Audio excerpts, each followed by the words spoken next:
local station. News 4 Jax starts now. Now at noon, a chill day in Jacksonville. Temperatures just above 40, 43 degrees right now. How long are we going to suffer from this cold?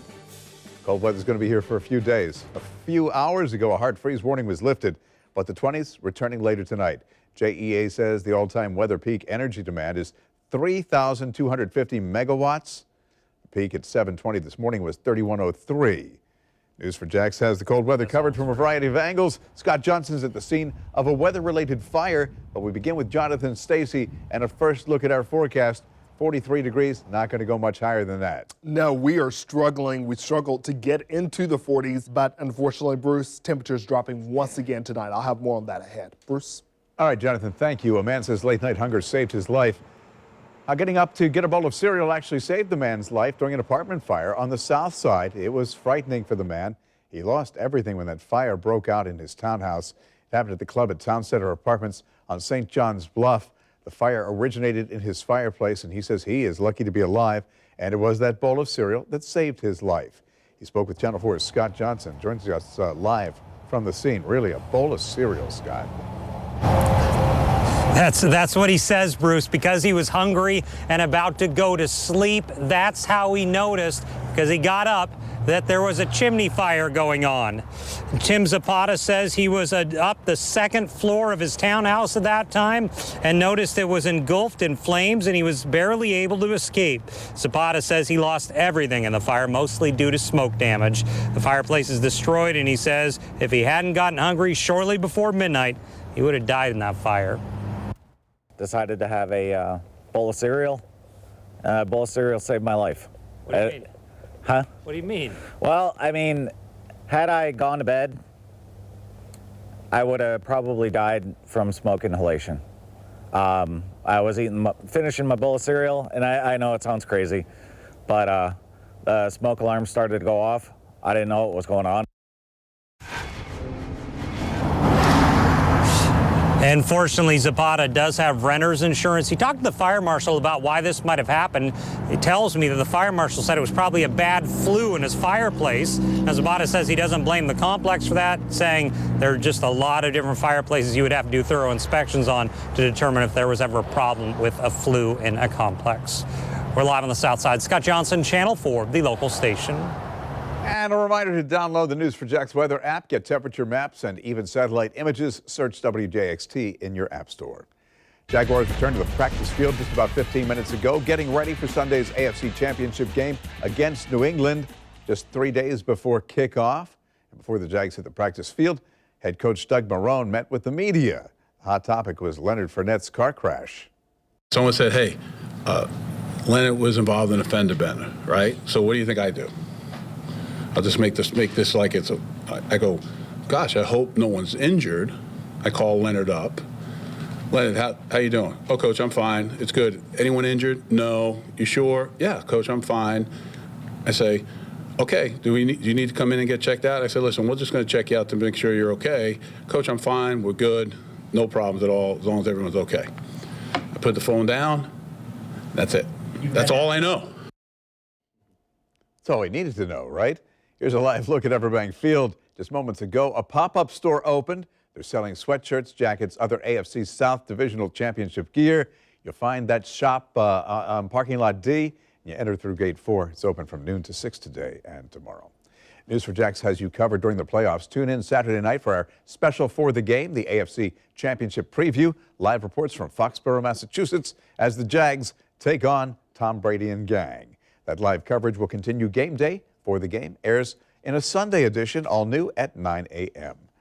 Jacksonville is no longer in the running for Amazon's H2 headquarters. The online giant released its list of 20 a few hours ago. The finalists are concentrated along the East Coast and in the Midwest. Potential locations include Boston, New York, Chicago, and Columbus, Ohio. Los Angeles was the only West Coast city to make it. In the South, Miami and Atlanta are under consideration. Trial date set for a Jacksonville man accused of planning a mass shooting at a local mosque. Bernardino Bolotete is due in court April 2nd. He's charged with possession of a silencer. Bolotete is being held without bond pending his trial. The judge found he poses an extreme risk to the community. based on his own statements and possession of multiple firearms. Covering Alachua County, Gainesville police catch a man suspected of robbing a woman with a knife. Officers responded to a call about the woman being chased by a man. It happened near the Walgreens at University Avenue and State Road 24. The woman ran from the scene, leaving her shoes behind. Police say they found the man and a knife nearby, arrested Joseph Boone. Officers returned the woman's purse and shoes after making the arrest. 2 JSO officers are recovering after they crashed into each other last night. That accident happened about 8 o'clock at West Beaver and Robinson Avenue. The 2 officers were in separate cruisers responding to a call. Car in a westbound lane didn't yield. The officers collided. They are expected to be okay. The driver of the other car was not hurt. Positively Jackson, Clay County today, 2 deputies who helped save a special agent after he was ambushed will be honored by the Sheriff's Department. Last September, Agent Drew Stokes was shot 5 times at a Publix in Oakleaf. Yesterday, Clay County Sheriff's Deputy Jacob Hawkins was honored by the Department of Homeland Security. Both Hawkins and Deputy Richard Miller will be honored again by the Sheriff's Office this afternoon at 2. One Spark is back and calling all creators to share their best ideas and innovations at a newly redesigned festival. The event's set to take place April 6th and 7th at the Daly's Place Amphitheater. Applications for creators will be open through March 4th. In about 2 hours, the California parents accused of shackling and starving their 13 children are expected to face a judge. Family members say they're shocked and disturbed by the allegations. David and Louise Turpin face child endangerment and torture charges. The children were found in their home, some shackled and chained with padlocks. Police also say they were malnourished. One of the teenagers escaped through the house through a window, used a cell phone, and called for help. Well, yesterday, police went looking through the home for evidence. The body of Las Vegas shooter Stephen Paddock has been cremated. According to the Las Vegas Review-Journal, Paddock's brother, who lives in the Orlando area, will receive the ashes. Paddock killed 58 at the Route 91 Harvest Festival in Las Vegas in October before killing himself. Nearly 500 people were also injured in that attack. A South Carolina sheriff's detective died just 1 day after he and 3 other law enforcement officers were shot. York County Sheriff's Detective Michael Doty was a 12-year veteran. He and the other officers were answering a domestic violence call in a home. That's when a man opened fire during a nearly 6-hour standoff. 3 other officers were shot. They are recovering. The gunman was also shot. He is in custody. Well, it always happens. An unexpected expense. Could be a car repair or a housing issue. Still ahead, what one bank says about Americans not saving enough for emergencies and what you need to do to budget for such. But first, a live look at volunteers taking part in our Wolfson Children's Telethon. Next, meet the mom of an infant who's being treated by doctors and nurses at Wolfson. Local stories from your neighborhood, worth watching every day.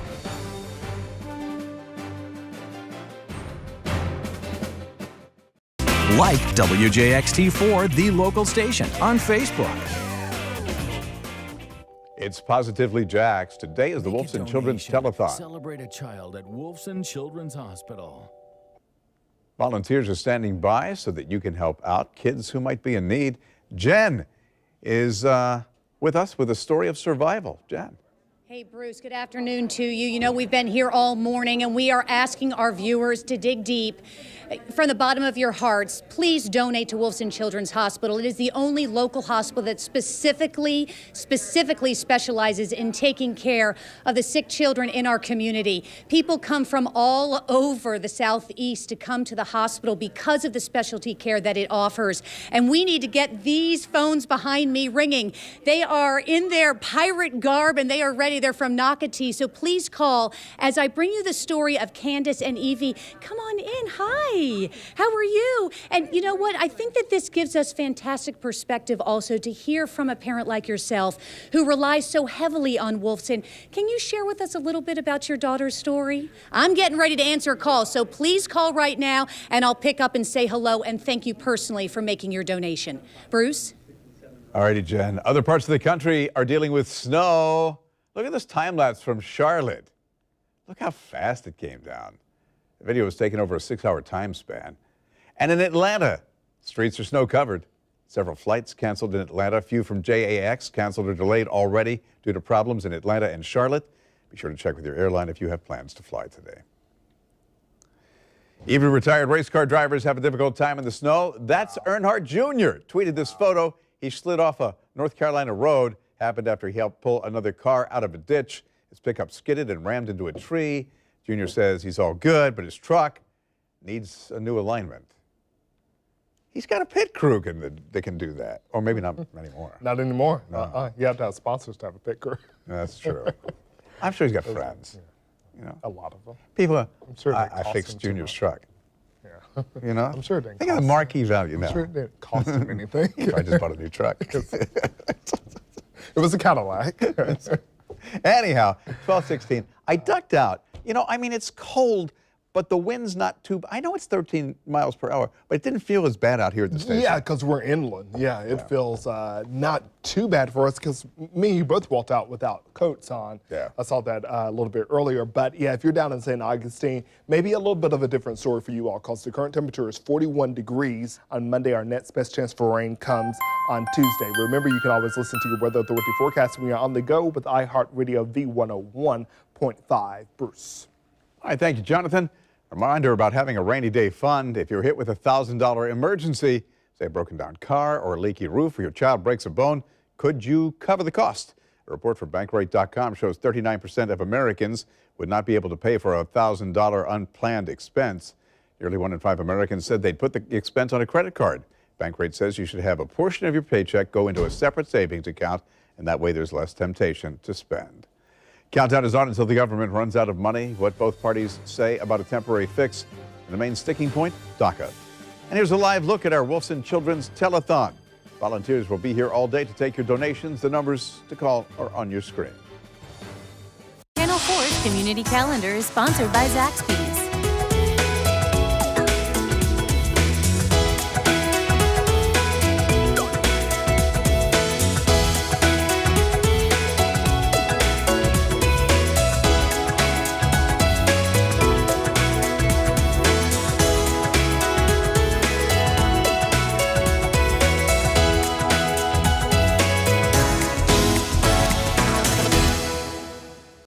Still no deal to avoid a government shutdown. Congress has until tomorrow night at midnight to send a bill to the president.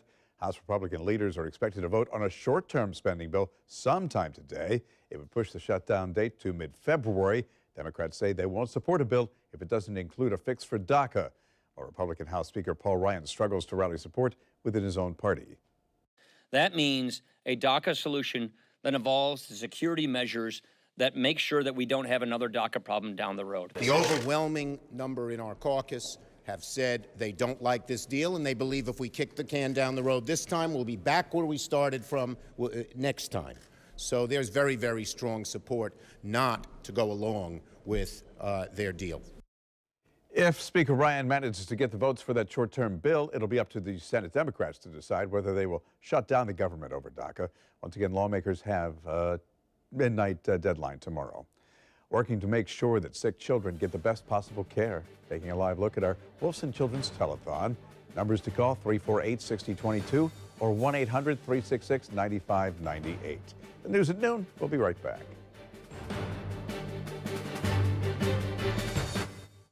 Before we leave you at noon, I want to remind you about the Wolfson Children's Telethon. This, along with the Wolfson Children's Challenge Run, raises millions of dollars each year for the nonprofit Children's Hospital. Make a donation. You can call the numbers on your screen. Telethon runs all day, but make that call now. It's also a good time to remind you your company may match charitable donations. So check into that and double your effort.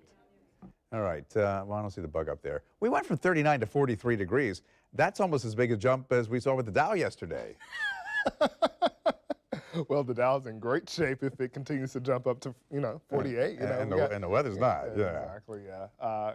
Drops tonight. We don't want the Dow to do that. We're dropping it back down to 25 degrees.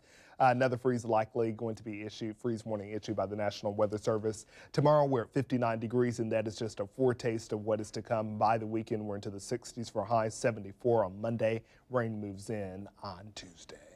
Never has 33, which is what we'll have overnight Saturday. It looked so good. Perspective's a wonderful thing. Have a good afternoon.